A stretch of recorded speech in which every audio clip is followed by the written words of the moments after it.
The sport of mixed martial arts started as a spectacle, with no weight classes and no rules to prove which fighting style was the best. Modern MMA has evolved and implemented weight classes and regulation in the United States, but overseas it is still shown for its pure entertainment value.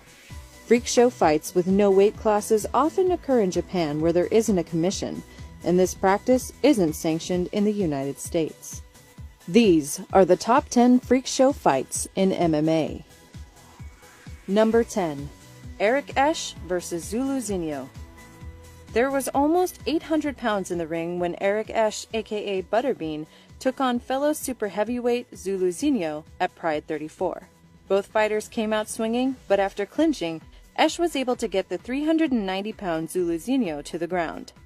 After landing some knees to the body, Esch locked up an Americana, and Zulu was forced to tap out. Esch, known primarily as a boxer, has 8 submission wins on his record, which is 2 more than MMA legend BJ Penn. Number 9. Keith Hackney vs. Emmanuel Yarborough. In one of the first freak show fights in MMA, Hackney dropped Yarborough early with a big right hand, but Yarborough was able to get back to his feet. Yarborough, who weighs 600 pounds, broke the door to the octagon when he and Hackney slammed into the cage. And through the other gates. The gates are broken open. That's the first time that has happened. Hackney was able to drop Yarborough again with uppercuts and continued to pound away on the giant until referee Big John McCarthy stopped the fight. He just gave in. Emmanuel just tapped out. Yarborough was 1-3 in MMA. He last fought in 1998 and has made appearances in film and television, including HBO's Oz. You ever sucked cock before? Number 8. Fedor Emelianenko vs. Zulu Zinho. If you've ever wondered what happens when the greatest fighter of all time is matched against a complete unknown, it goes like this. To Fedor Emelianenko. Yeah, I gotta tell you, when I take it away from you. Oh my gosh, that's it! Oh no! Oh no! Wait on it. A barrage. That's it. Fedor Emelianenko. It took only 26 seconds for Fedor to TKO his opponent. It wasn't the best test of Fedor's skills, but Pride is known for putting on mismatches for sheer entertainment value alone. The fight took place on New Year's Eve 2005 and was a non-title fight. Number 7. Bob Sapp vs. Ikuhisa Minowa. In 2009, former NFL Chicago Bears player Bob Sapp took on 185-pound Ikuhisa Minowa. Minowa came out very aggressive and clinched with Sapp, but ended up getting taken down, but he was able to reverse position and get on top. Like that, good. This is where he wants to be. He got a hold of Sapp's leg and went for an Achilles lock. Sapp grimaced in pain as he tapped out to the smaller fighter. Sapp had 11 wins and 2 losses at the time, and Minowa went on to win his next 4 fights. Number 6. Jose Canseco vs. Hongman Choi. In 2009, former baseball player Jose Canseco fought 360-pound Hongman Choi at Dream 9. Canseco claimed to have a black belt in karate and taekwondo, but showed no evidence of having any striking knowledge during the fight. Canseco was tagged repeatedly with punches and hurt his leg while throwing a kick. He fell to the mat and Choi pounced on him. Canseco quickly tapped out to strikes only 1 minute and 17 seconds into the first round. Number 5.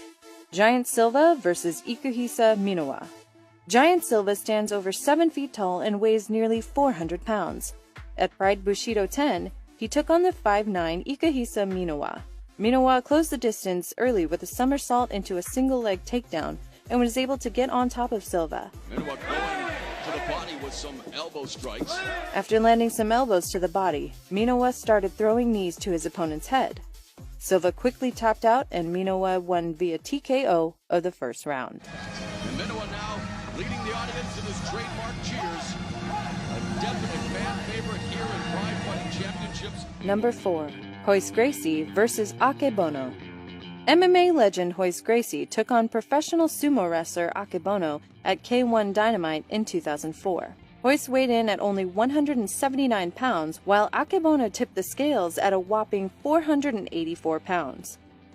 Royce pulled guard early after Akebono charged him, and immediately started working for a submission. Royce secured an omoplata and tapped out his opponent just 2 minutes into the fight. Akebono retired in 2006 with 0 wins and 4 losses. Number 3. Hongman Choi vs. Fedor Emelianenko. Known as the greatest fighter of all time, Fedor Emelianenko stepped into the ring against 7-foot 2-inch Hongman Choi in 2007. Fedor tried to clinch with Choi early in the fight, but was outmuscled by the bigger fighter and was taken down. Choi landed some ground and pound and escaped an armbar attempt, but Fedor was able to get back to his feet.